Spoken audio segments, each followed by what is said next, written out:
Dear family, dear friends, fellow travelers on planet Earth, the Lütkemeyer family from Irvine likes to send their happy holiday wishes for the year 2025.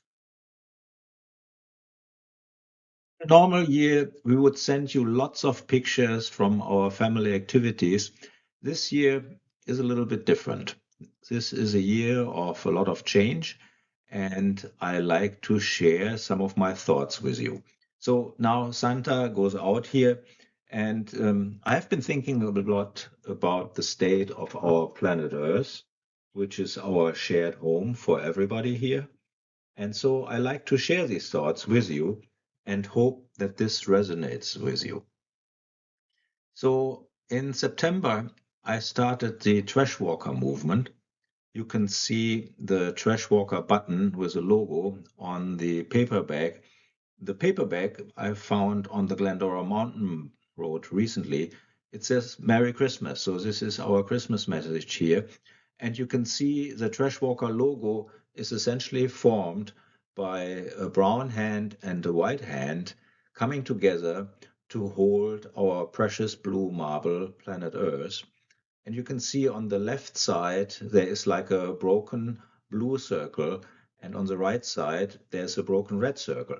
So these symbolize the extreme political forces that are pulling us apart, and they are already outside of the atmosphere, and they're still trying to move further and further away from the common shared interests that we all have. At the bottom of Earth, you can see the blue and red kind of coming together, forming a circle in a yin yang. And so, this is, in my view, a good picture to think about where we should actually be going. I feel we need to declare a global sustainability emergency at this point, and I hope that you can help that this message that I have recorded here can go viral. Think about how the COVID virus was distributing bad messages. The Trashwalker message can be a good message, but it needs to be shared. And so I want to invite you, please share this message, regardless, family, friends, anybody who cares about Earth should learn about this message because there is hope, but it is in our hands to do something about it. We need to open our hands to grasp problems and make the world better. When I started to trash walk, I was essentially opening my hand to grasp trash, and I found purpose. So please help that this message can be shared.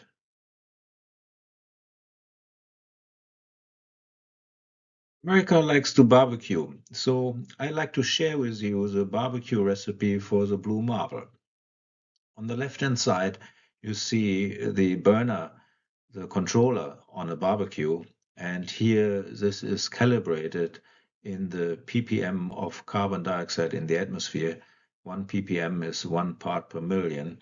And so the starting point at the beginning of the Industrial Revolution was 280 ppm, and this point had been stable for thousands of years. So then, when I celebrated my first Christmas, this is like Christmas 1967, the carbon dioxide in the atmosphere was around 330 ppm. So from the beginning of the Industrial Revolution, in 218 years, we added 50 ppm of carbon into the atmosphere. Now, fast forward to today, we are approaching 430 ppm. And so this means essentially that 100 ppm was added in just my lifetime, over 57 years. So there has been a massive acceleration in humans' exploitation of fossil fuels. They have allowed us amazing things. We are living now in an advanced knowledge society, and so we can be grateful for that. But there's a big concern here, and there has been a lot of change in weather patterns, and so we have to start to be careful about this. When you think about this burner, Essentially, we are turning up the heat, and it's a one-way ratchet. The high heat setting is frozen for decades or more than 100 years because the absorption of carbon in natural processes takes a very, very long time. Think about it, you are driving in a car that has only an accelerator and no brakes. How fast would you be comfortable to go with such a car? So when we now look at our barbecue here, it is turning up the heat on the blue marble. And the question is, what is going to happen ultimately to our planet if we expose it to an increasing level of heat? There are political forces that essentially run around with raised fists and promote drill, baby, drill.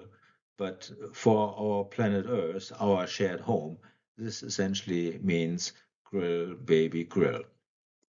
The pictures of those flames were actually taken from the Pacific Palisades fire in January 2025. So these are recent pictures of climate-related disasters that we had to deal with.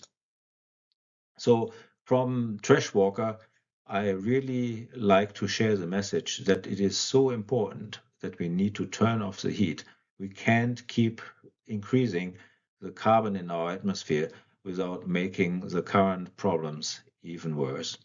And I like to share a video clip with you. This video clip was created with AI. AI is an amazing technology, and we have to be careful. It requires a lot of energy. We'll probably talk about this a little later. But first, let's take a look at this little video clip. Our next stop is planet Earth in the Milky Way. Earthlings ruined the beautiful blue marble to this wasteland. They found fossil fuels and trashed their oceans with plastic and their atmosphere with CO2. Earthlings dug up fossil energy that was stored over millions of years with giant excavators. Burning fossil fuels provided energy to develop an advanced Earthling knowledge society. Even after Earthlings knew that fossil fuels destroyed their climate, and they promoted drill, baby, drill. They had sustainable energy technology, but corrupt politicians sabotaged the transition.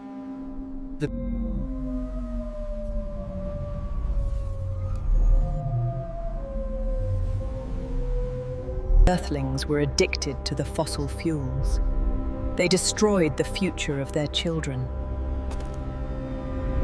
There were some intelligent individuals. In groups, they often behaved thoughtless. Towards the end of their society, most of them only cared about games and entertainment. We found a lot of Earthling remains with these little boxes. I wonder what they use these for. Look how well this skull organ is preserved after thousands of years! The skull organ contains a lot of particles from the materials that surrounded the Earthling remains. This organ appears to have filtered out microplastics from their food. That preserved the structure for thousands of years. This box must have provided guidance to those who suffered from the plasticized brain syndrome. The plasticized brains and the guidance boxes appeared at the same time.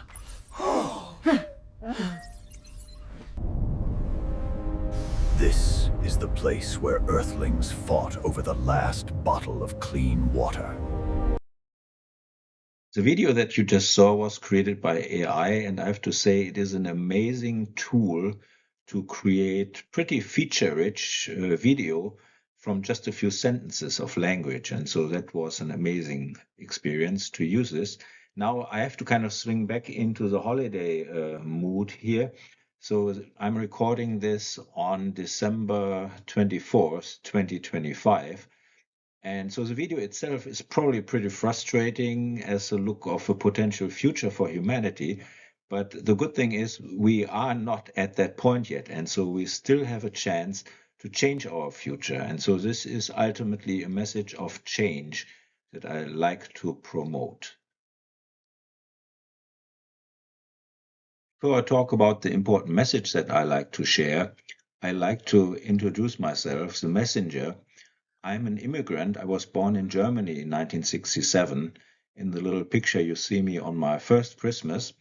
And I came here to work for Broadcom Corporation. So I'm going to talk about my corporate growth path. And I see myself a little bit as an interesting caterpillar that was growing over the years. So Broadcom was working on chips to connect everything, build the internet. That was an amazing time. And I stayed there for almost 17 years and then went to a small startup company, Clarify, in 2016. Clarify was acquired by Inphi at the end of 2016, and then Inphi was acquired by Marvell in 2021. And that's where I finished my career last year. I decided to start my own little company, a consulting company, and the caterpillar essentially did its metamorphosis into a butterfly at this time. So Pixida was founded, and in January 2025, I also became finally a US citizen after having been a green card holder for so many years. The corporate world provided a lot of freedom from daily work problems, freedom to ride my bike, freedom to travel, freedom of thought. And it has been a great journey for me these last couple of years, a little more than a year. And you can see here a picture of a packaging wrapper that I picked up when I was riding my bike. It says, "With great privilege comes great responsibility." And so this is really something that resonates with me. I feel I'm a privileged person because I can now look at other problems that are not just my personal or family problems. And I like to share the thoughts that this freedom created in my head.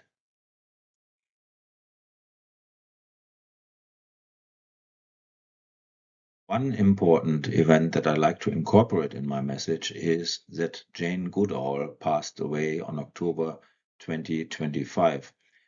She dedicated her life to studying and living together with chimpanzees, and she has a different look maybe at humanity that most of us has because she has studied our close relatives, the chimpanzees, in great detail.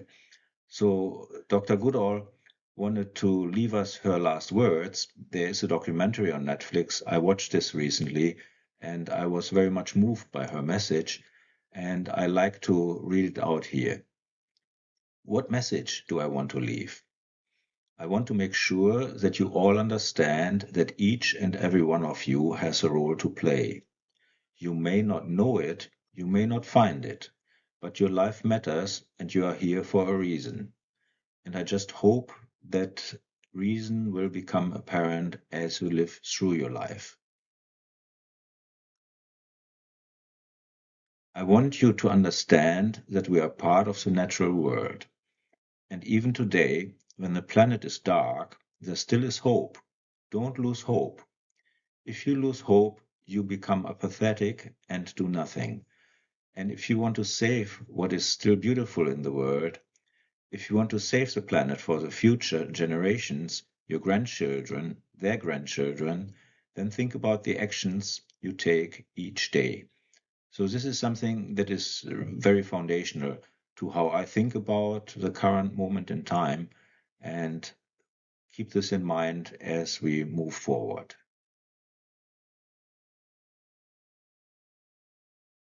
Title of my talk is "Thank You, Lord, for Your Revelations Through Our Trash." So I became a trash walker this year.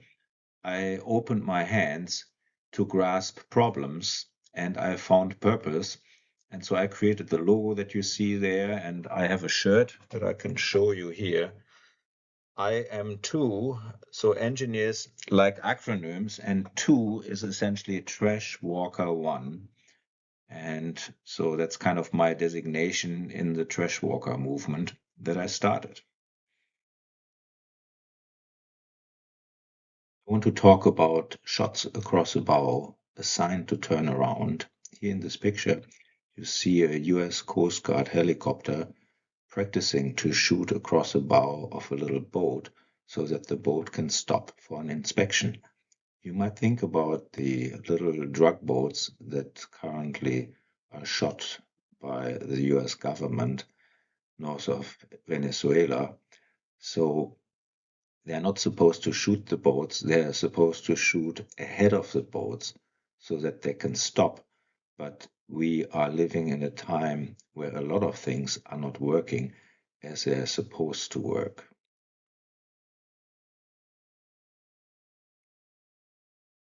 We all witnessed two amazing shots across the bow recently.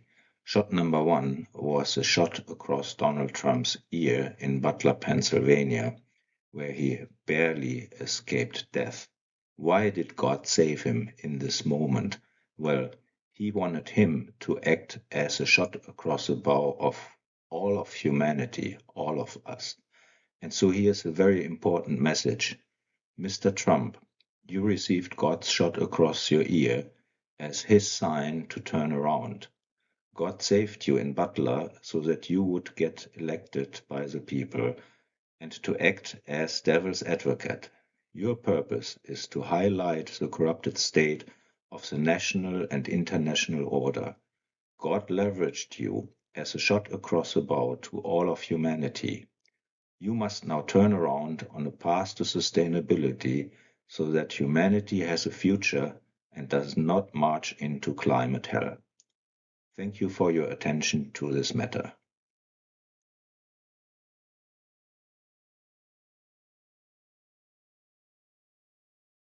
To talk about a very important principle, how we can find the truth.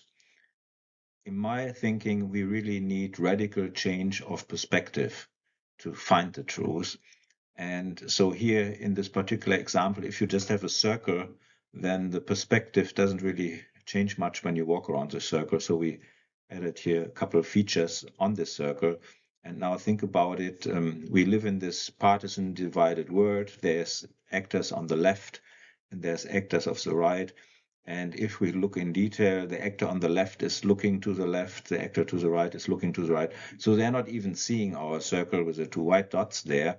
But let's say they turn around and they start to look really at what we are trying to understand here.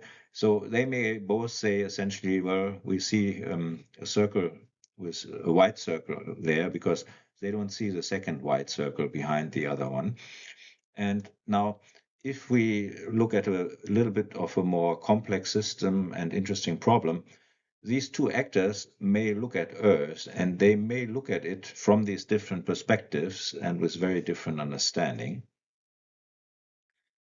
When you think about the radical change of perspective, I like to, for example, think about the far side of the moon that was first seen by humans when the Apollo mission was able to reach the moon and circle around the moon. And so it's not too recent that this far side picture was taken and human eyes essentially saw the far side of the moon for the first time. So sometimes we can't even reach a vantage point to find the truth until there is some technology that allows us to reach this new perspective. And so these are all spatial aspects of the truth, but time is also a very, very important vantage point to look at a situation. And so I like to look at our present situation, sometimes asking myself, what would my parents think about our life today, or the grandparents, or the people who lived 1,000 years ago?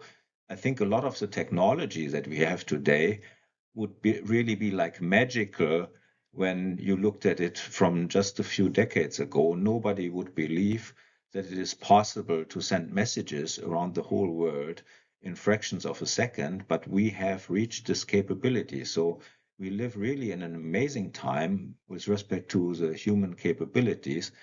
And then we can also think about how would future generations look at what we are doing today on Earth? How are we behaving relative to what they may experience? Ultimately, they will experience the outcome of our actions.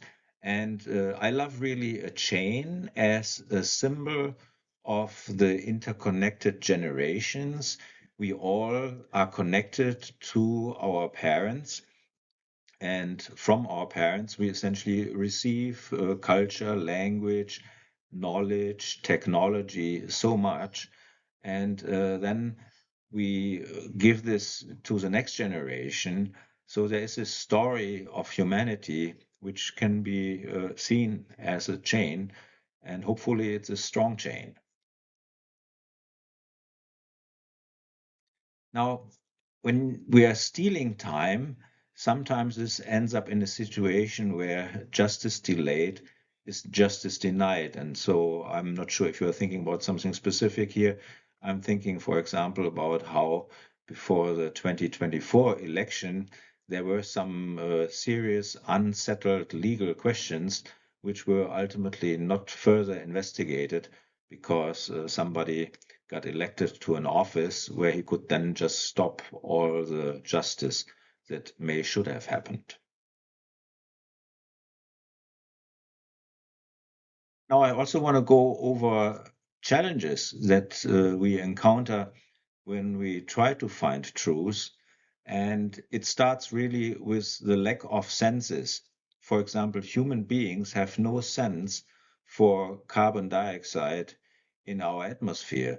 Our body internally has a very fine sense of carbon dioxide because that's part of our metabolism and that regulates sort of the speed of our breathing. But at the current levels of carbon dioxide in the atmosphere, this mechanism is not sensible. So we can only rely on scientific instruments and measurements to actually know the truth about carbon in our atmosphere.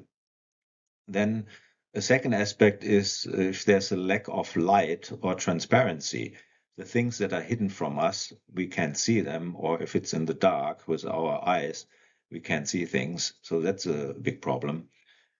Then there can be a lack of education.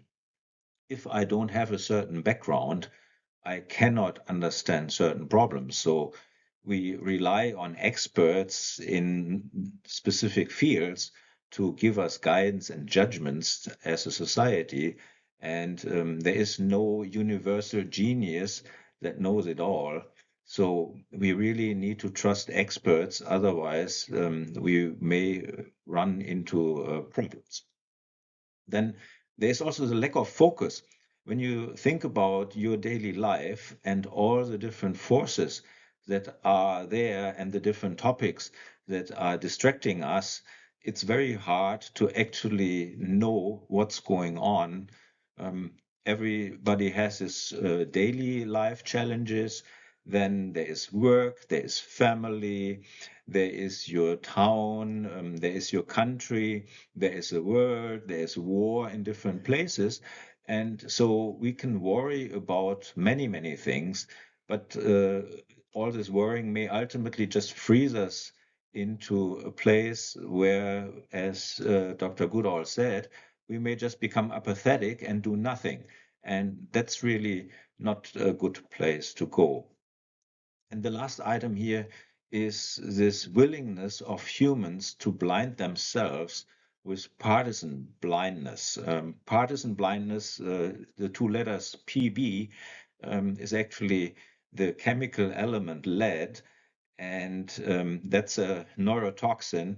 And I'm sometimes wondering, we have this history where lead was added to gasoline in 1923 and has been essentially blasted into all the neighborhoods where cars were driving until the 1990s. And for the US, there were like 4 to 5 million tons of lead that were blasted in all these neighborhoods. And so when I look at all the people, me included, who grew up in this time, we essentially have all been exposed to lead, and that may also have some impact on this partisan blindness, or how are we actually behaving. Maybe people 200 years ago would just think differently because they didn't have kind of some of this chemical loading that we experience today. There's also now a microplastics problem, for example. And so those are things that we'll dive in later in my message here. So I just like to mention this here as one of the problems when we try to find truth. Now, we live really in an amazing year in 2025. I think you all have noticed that the US president is Donald Trump, and he actually has done an amazing job to highlight deficiencies of the national and international order. I feel he's really like an orange highlighter of corruption that shows a lot of the things that are broken and deficient in the US government system. Think about a pardon that the president can give to people who essentially behave violently for him, and then justice is essentially denied just by the stroke of a pen that the president has. So that was a powerful statement when he just let 1,500 January 6 violent offenders go out of jail. And so a powerful statement that shows us there are problems in the system. There will be more about his actions and the highlights later that I want to discuss. I want to talk a little bit about numbers. I think our life is ruled by numbers. And so here on this slide, I want to ask the question, is there meaning in numbers? And some particular numbers that I like to touch on is the number 42, then the number 45. There's the number 47, which is 45 plus 2. And then there is 45 squared, which is 2025, our current year. And so how can we connect these things? Well, for 45 and 47, you have all hopefully or have seen President Trump. He wears his hat and he has 45, 47 on it because he was the 45th president, and then his second coming is as the 47th president. Now, Trump is kind of connected with the QAnon conspiracy theory. You can see a flag here, and I suggest do some research online to learn more about QAnon. And they have this interesting acronym WWG1 WGA. We'll talk about this on the next slide. But anyway, so for the number 2, it's essentially me, Trashwalker 1, that you can think about it when you see 2.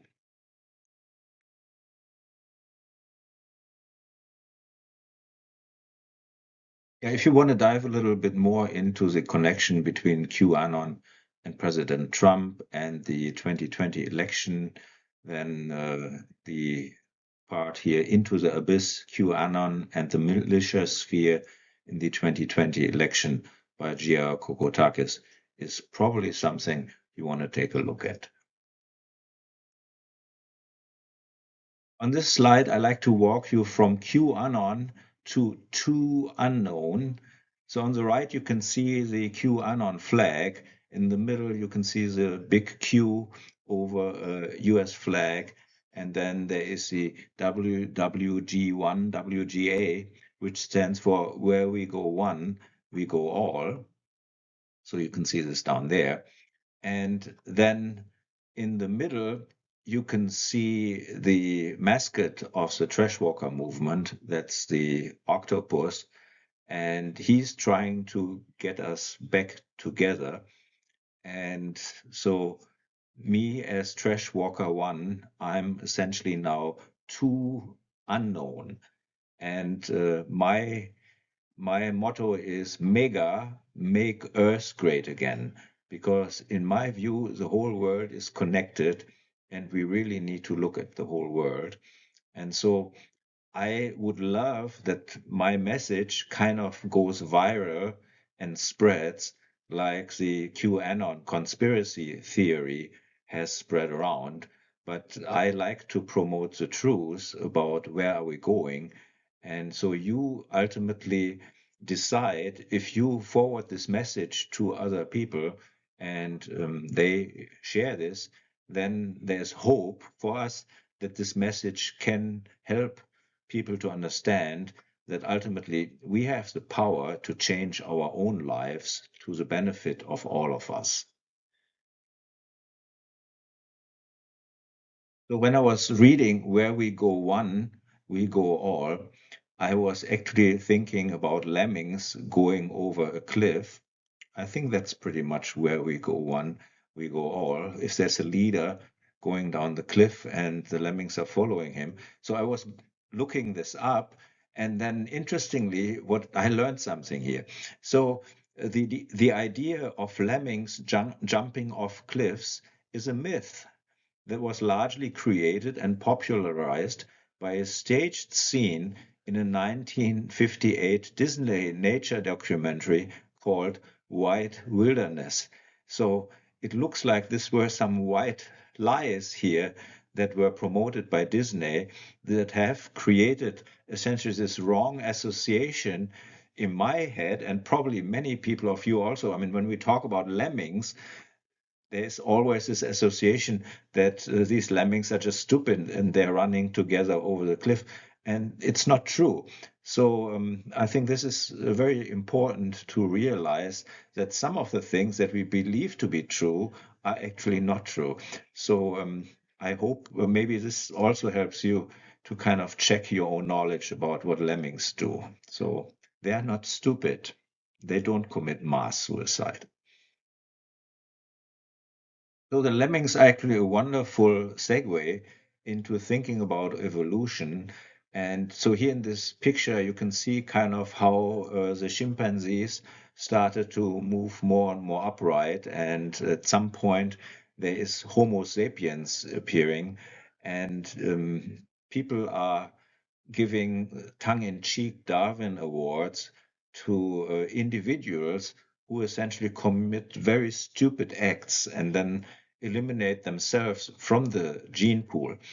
And so now, when I look at our society today and the where we go one, we go all, we have now leaders in our world, very powerful leaders. Think about President Putin, President Trump, that are leading us somewhere, and they expect us to all follow them.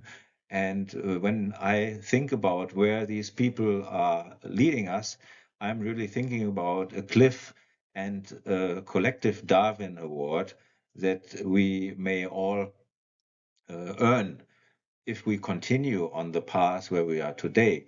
And so, looking at this from the future, I ask myself, will history think and see us as a paperclip generation in this diagram? Do we want to be a paperclip? I don't want to be a paperclip.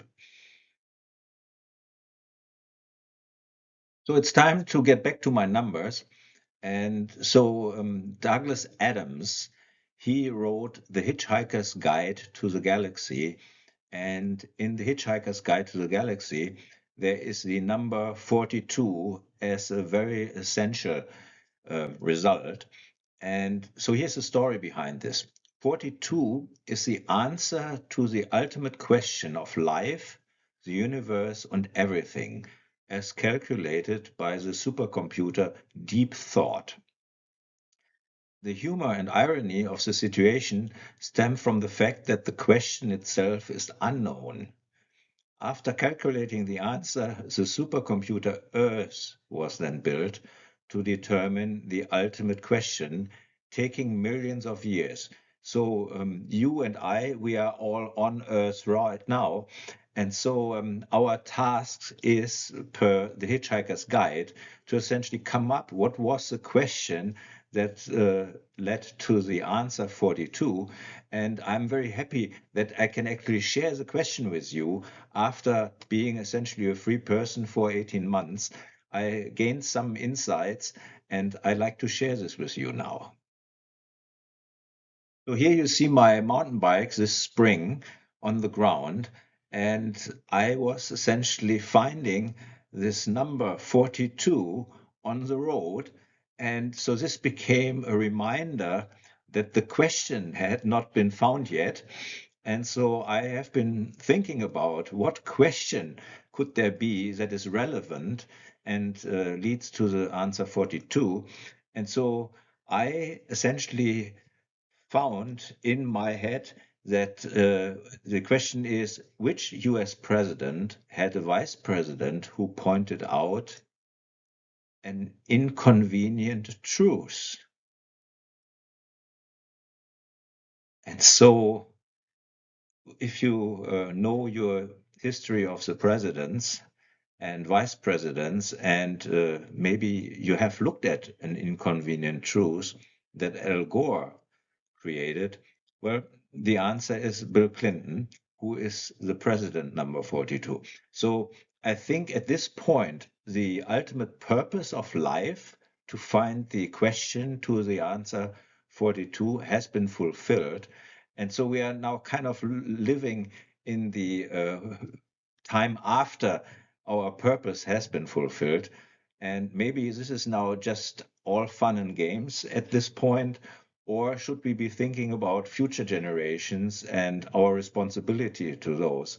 So these are some interesting thoughts. But hey, 42, the question was found. So that's a good one. So the discovery of fire and playing with fire or controlling fire, I think, is a very foundational development step that humans took that chimpanzees and other animals have not yet mastered. And so on the top right, you see a picture of a woman in Malawi in 2017, and she is carrying a lot of dry wood on her head.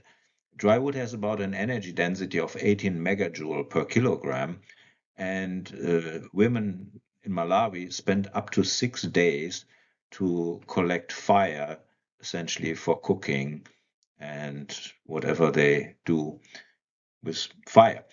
So when we think about our own lives, we can drive our car to gas stations, and this is like a very old gas station picture.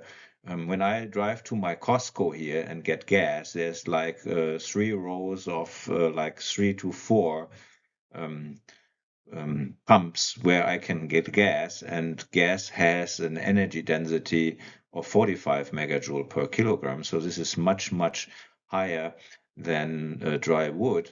And so we live in this world where we have an almost effortless access to a huge amount of energy. The energy that is stored in 1 kilogram of oil can lift 75 kilograms 60 kilometers up. So that's an amazing energy density that oil has. And now we have to think about when we are burning 1 gallon of gasoline, which has a weight of 2.8 kilograms, we will trash 9 kilograms of carbon dioxide into the atmosphere. And so the hideous problem of our world today is that we don't even see any of the substances that provide energy any longer. At the pump, you just go through these ritual moves.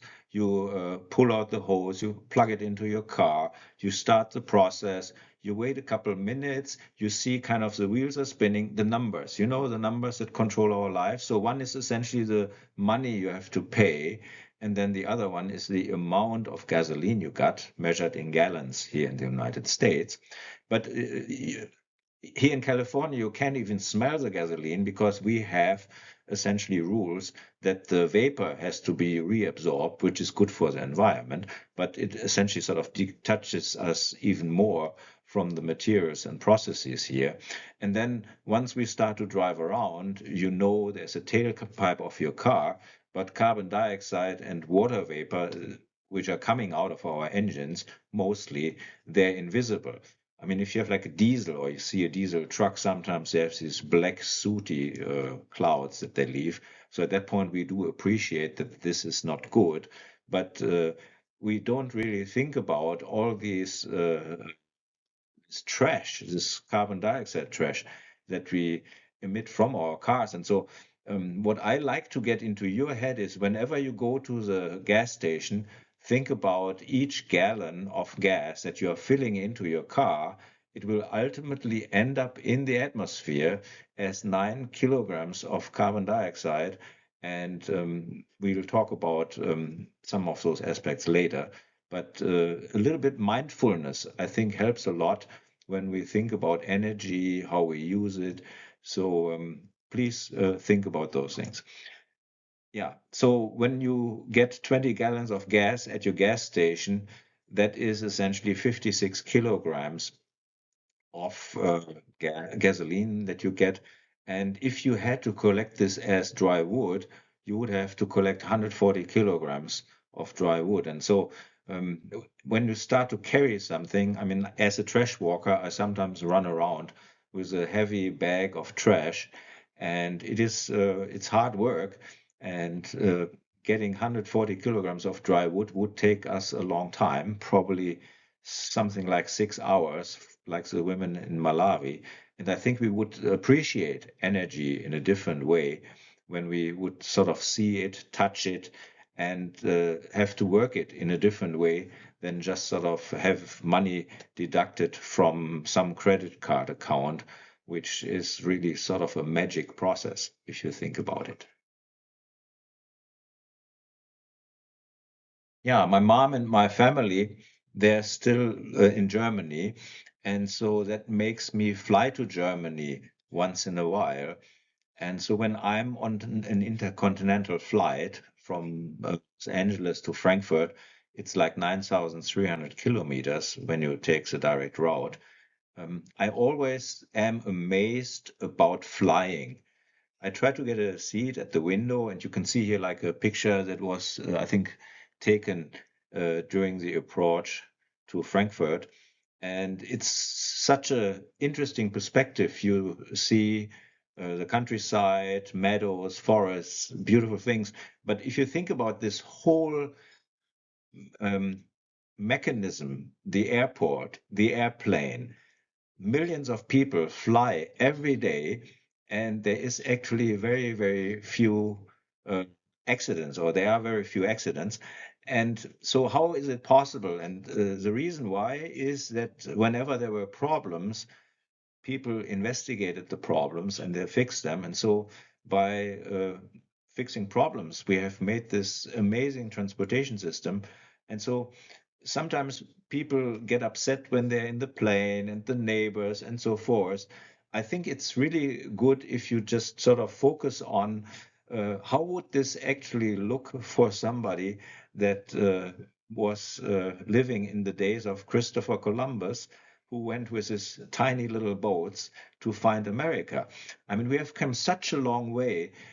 Human development, the Industrial Revolution, the know-how that we have gathered. I mean, it's just an amazing time. And what makes me really sad is when I see how our society sort of breaks apart into this sort of left and right side, where people talk about pronouns and bathroom use, and we kind of forget that we are all human beings. We all need to breathe. We need clean air. We need clean water. We need clean food. And so, this common uh, foundation, this is really what should bring us together. And this is what sort of Trashwalker is about. These two hands, the brown hand and the white hand, that are holding up Earth.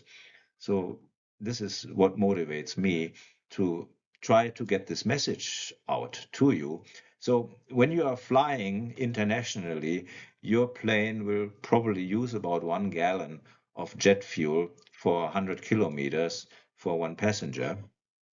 And so a gallon of jet fuel or jet fuel has energy density of 43 megajoules per kilogram, and the gallon weighs 2.8 kilograms. And so that means for a trip to Germany, the plane has to burn 93 gallons of jet fuel to get me over there, and that's like 260 kilograms. So my own body is maybe somewhere 70 kilogram, and then I have some luggage. So maybe I put like 100 kilograms on this plane as useful cargo, and then the plane brings essentially another 260 kilograms just in fuel to carry the fuel and me and my luggage to Germany. And so this ultimately gets translated to 900 kilograms of carbon dioxide that are put into the atmosphere by me flying to Germany. And so to give you something, what is 900 kilograms? Well, I was born in 1967. The 1970 model of the VW Beetle weighed about 900 kilograms. So whenever I fly to Germany, I'm thinking we are essentially sort of taking something as heavy as this VW Beetle, and we are sort of just disappearing this into the atmosphere. Kind of the mindset is dilution is a solution to pollution, but this stuff doesn't disappear. It just gets diluted, and we can measure it, and it has been measured. So this is something to keep in mind. And so I try not to fly too frequently, and with maybe a good reason to fly, not just some gratuitous weekend shopping trip from, I don't know, Düsseldorf to New York. Um, we have the money, we can afford it, but can Earth actually sustain this? What happens to Earth when we live like that? So those are some thoughts that I have when I'm sitting on a plane and I'm enjoying the magic experience of flying to faraway continents in just half a day. It's really magic. You are experiencing magic, and I think it's important to really think about it and appreciate it. How would 3 generations ago they had to take ships? Took a long, long time. So we are in a different place. Amazing times, but where is this going to lead us?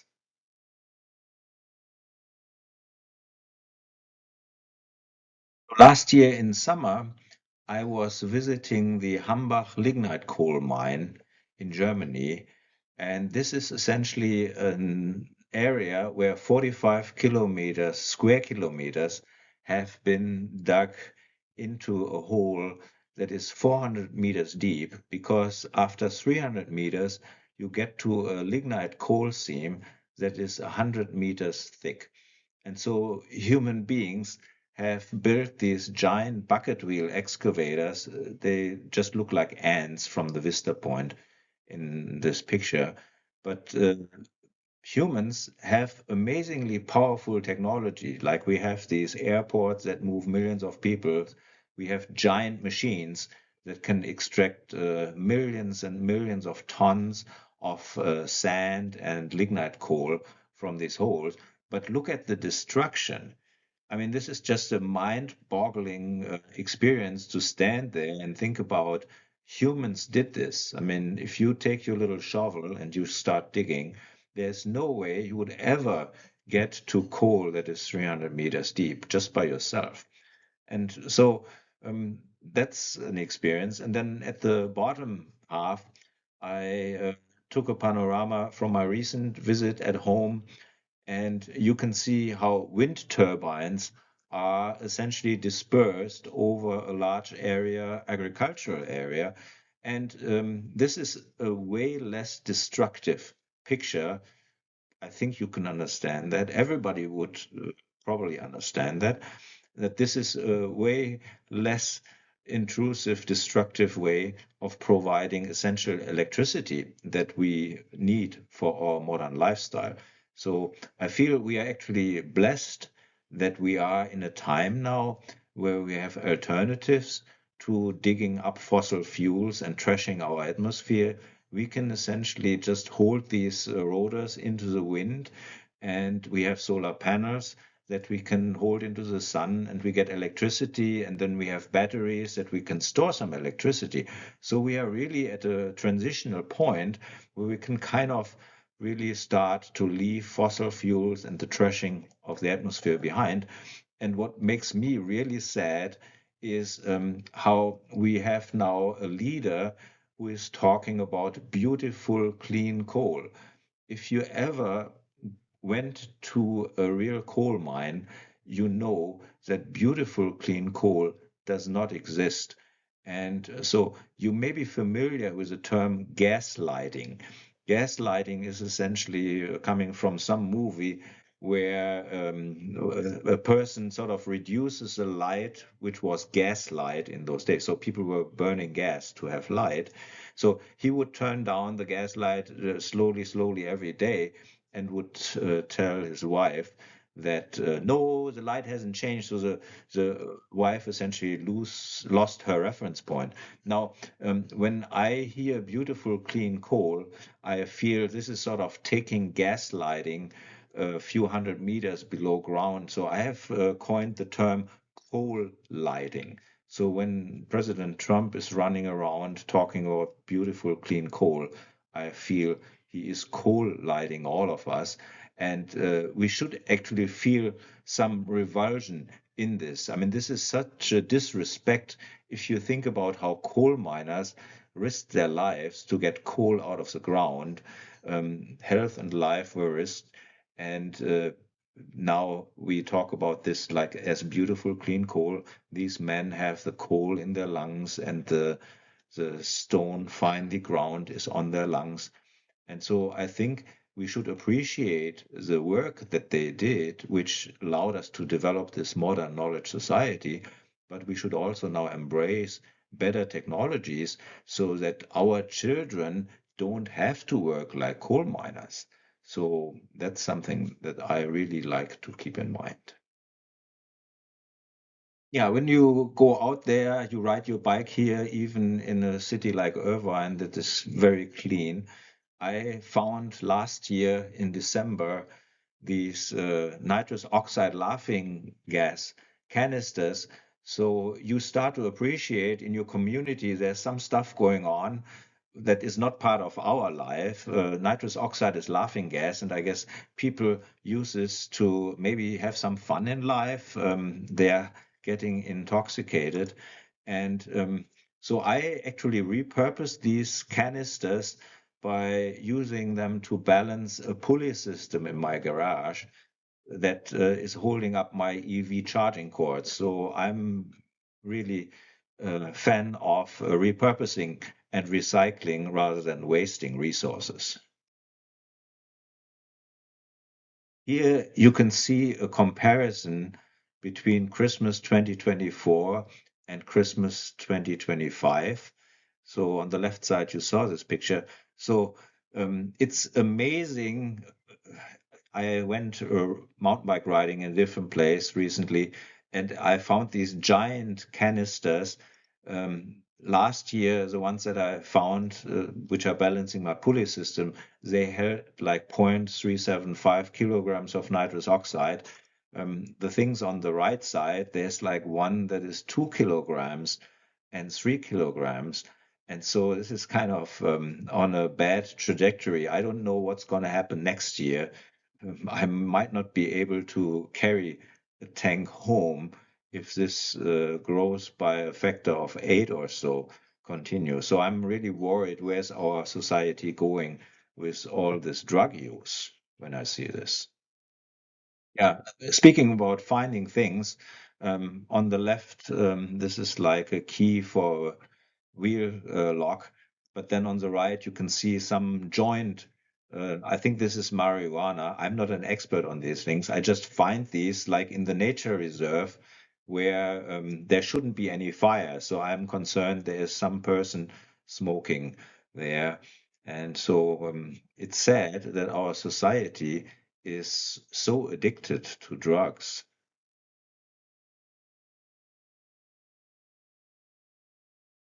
Yeah, here you can see an example that some people just leave a bag of animal waste lying on the trail. And me, as a trash walker, I will pick this up and I will bring it to a waste bag so that this is not spoiling our community. And I would love that our children embrace leaving places cleaner than they find them. Because if we all start to remove things, even if we didn't put them there ourselves, we can improve the community and our life. So this is, to me, a cultural challenge. And then the picture on the right is sometimes you find some money, little change comes your way if you do some trash walking. So I sometimes feel I can go on a treasure hunt, and I find messages, I find money, interesting things. Sometimes you think about the stories. How did this particular item or pen get to this place? So trash walking is actually a fun activity, and this is something that we can actually enjoy regardless of maybe our political leanings, because I feel we should all be interested in having clean water, clean food. So I like to invite all of you, join the trash walkers.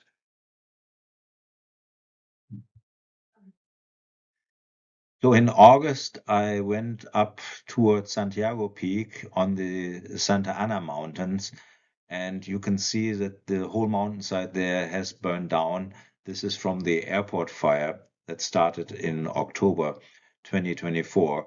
And so I brought a few bottles down from there on that occasion. But it really helps you to appreciate nature and the damage that human activities do to nature when you get out there. So I encourage everybody, enjoy the nature around you and try to help to make it better. So here you can see the pictures from a major cleanup that I did. I went out with a big trash sack on one of the trails that I ride regularly here. And when you start to trash walk, and for example, on the left side, I wanted to pick up a plastic piece, and the plastic has been degraded by the ultraviolet light to a point that you can't even remove everything anymore. It just crumbles in your hands. And so I removed as much as I could. But it really reminds me, and should remind all of us, how our plastic packaging culture and throwing things just out essentially provides microplastics that will then be swept into the ocean. Fish eat it. You find lots of sea animals who are essentially ingesting plastics, and then they are caught. In the end, we are eating our own plastic trash, and this microplastic, I guess, has been identified even in our own brains. And maybe some of the problems that we have today that people are thinking badly is that our brains have been plasticized. So I was happy that I could essentially make a big difference there. And so that's a picture of that trash walking day. On this day, essentially, I had the thought I want to create a trash walker movement and create a website for it. So when I was looking for a trash walker webpage, I essentially ran into a situation where I was offered to buy this for like 3,000 and some dollars because somebody had already registered this. I don't know if they registered it right at the time when I was looking for it or it had been registered before, but essentially somebody was squatting on it. And now I felt trash walking is probably not so much a commercial activity. And luckily, I was able to find and secure trashwalker.org, without paying this squatting premium. And so when you need a web domain, you gotta watch out that you don't feed the squatters here. So later, after I had registered my trashwalker.org domain, I became aware that there's Anna Sachs, who is the Trashwalker. She is active in New York, and she essentially works on waste reduction and does similar related things. And so I want to give a shout out to her here. She started this way before me. And so we are kindred spirits, I would say.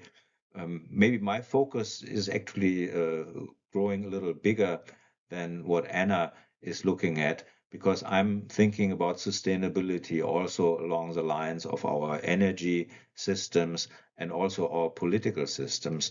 But I love that there are people like Anna out there who take care of Earth, and we all need to work more like her on this. So I'm essentially at a point where I'm getting ready for the battle of the truth. And here in this picture on the right-hand side, you see the trash talker. And the trash talker, he has Truth Social as his megaphone. And in the middle, you can see the trash walker. And the trash walker has the truth with humor. That's a trademark that I registered. And so I'm looking for a microphone. I want to get my message out. I don't have a megaphone. Nobody knows me. I'm essentially at this point too unknown. And I hope that you will help me to get this message out, because we need to have a battle of the truth so that we can find the real truth and not just be inundated with alternative facts. So here, Mr. Trump, he has been collecting a lot of money, for example, from endorsing the Bible. Unfortunately, it looks like he hasn't read it in much detail. I'll be talking about this a little later. But thinking about the Bible, when I look at this picture here, the trash talker on the right is a very big and powerful person, and the trash walker is very small. Then think about the Bible story of David versus Goliath.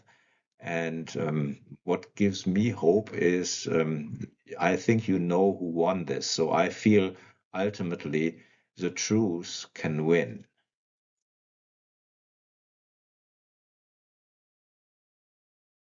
So let's talk about the favorite tools.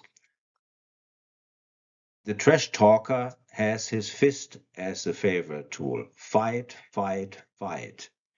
Now, the fist is a useful instrument if you're a little baby and you can make a fist. The fist is really good because it protects the fingers, they support each other. So if your mommy puts on your little sweater, then you can stick your hands with a fist through there, and there isn't a finger that is being sort of bent or broken. So it's important to make fists when you are small. But when you get big, large, then we need to start to use our open hands to grasp problems so we can make the world better. And if you are familiar with the game rock, paper, scissors, then you know that essentially paper is stronger than fist. So paper can wrap, the open hand is more powerful ultimately. So we need to open our hands. And in rock, paper, scissors, then there is the scissor position. And I will, in later sequel, talk about how rock, paper, scissors is actually a good model for the US government for 5-year-olds. Let's talk about the mascots here. On the right, the trash talker, his mascot is the elephant. Think about the elephant in the porcelain store. If you think about how the US government has been running over the United States, in the year 2025, I think an elephant steamrolling a lot of things and breaking a lot of things is adequate picture that I have. And so for the trash walkers, I chose the octopus as our mascot. And the octopus is an amazingly intelligent animal. It is very flexible in shape and color. And when you are an octopus, you have these arms that can grasp problems. You have 8 arms. And if you have to deal with two extremists, an extremist on the left and an extremist on the right, then these two extremists have each 4 extremities. And as an octopus with 8 arms, you can sort of gently hold all the extremities of the two extremists until they calm down and realize that they are both breathing and they need food and clean water. And then you can bring them back together. We need to get back together. Think about this yin yang in the Trashwalker logo at the bottom.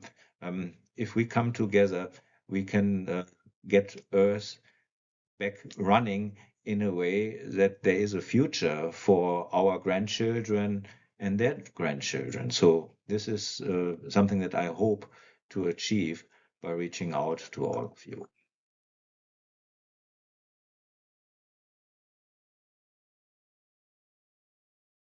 So when I think about the leaders that we have, I want to have leaders that are more like trash walkers who are essentially going out of their way to see where do we have problems, to grasp the problems, and to make things better. Here on the left side, you can see me riding around in the nature reserve. And at that point, I'm seriously intoxicated after I mastered the shoulder boulder. So this is a fun ride down. On the right side, you can see how President Trump has sort of the perspective of a person that is driving around on manicured greens in the golf cart. And so, what kind of reality does a person like this really experience?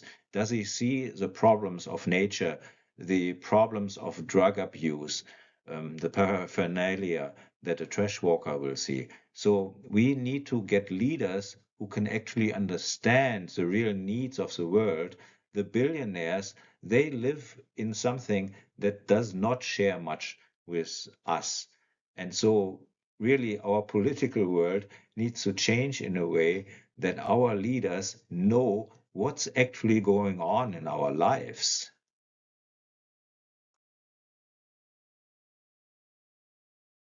As an engineer, I do appreciate that the design of complex systems needs the devil's advocate.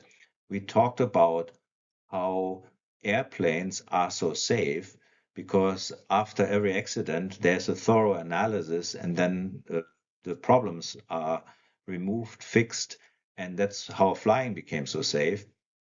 Now, when I think about the US democracy, this is a system, it's a prototype that was created 249 years ago. And now this prototype has been running with some minor tweaks and amendments. But I think we have reached a point now where Donald Trump has shown us in a very powerful way that there are significant foundational problems in the system. This is like presidential pardons or how we count in elections.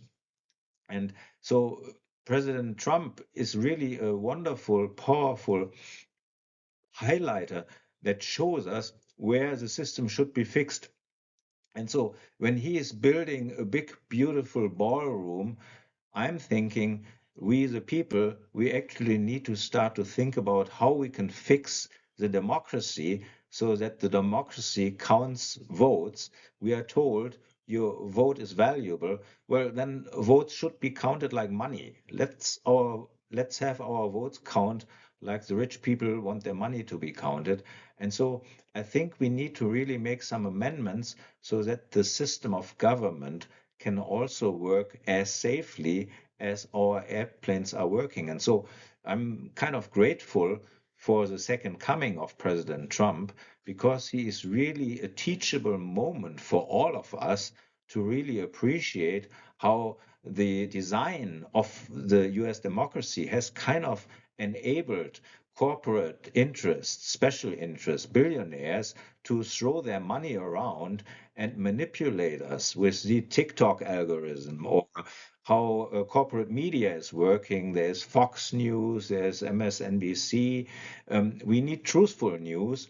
And so the freedom of speech, those things are very essential elements, but we need to learn lessons here so that the government can work better in the future and we become a sustainable government and a sustainable society here on Earth, and we don't just trash this place up.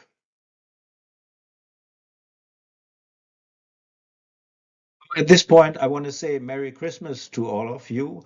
There is this paperback that I found recently, Trash Walking on Glendora Mountain Road, when I was watching a beautiful sunset.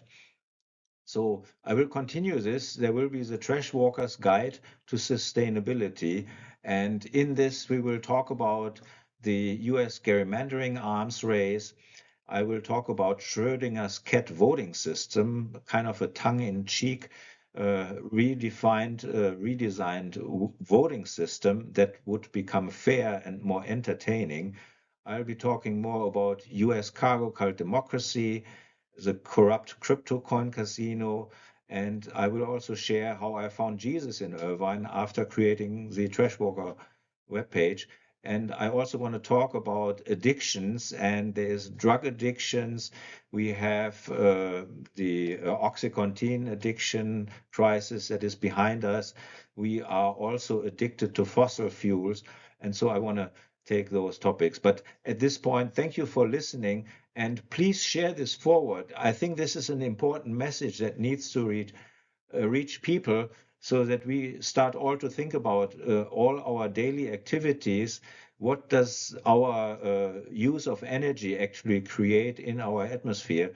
And I really feel we should not go to a place where we collectively earn a Darwin Award and our children and their children are essentially just looking at the sad remains of Earth. So let's all work together. We can turn this ship around. And I want to say thank you for listening and sharing this message. Goodbye.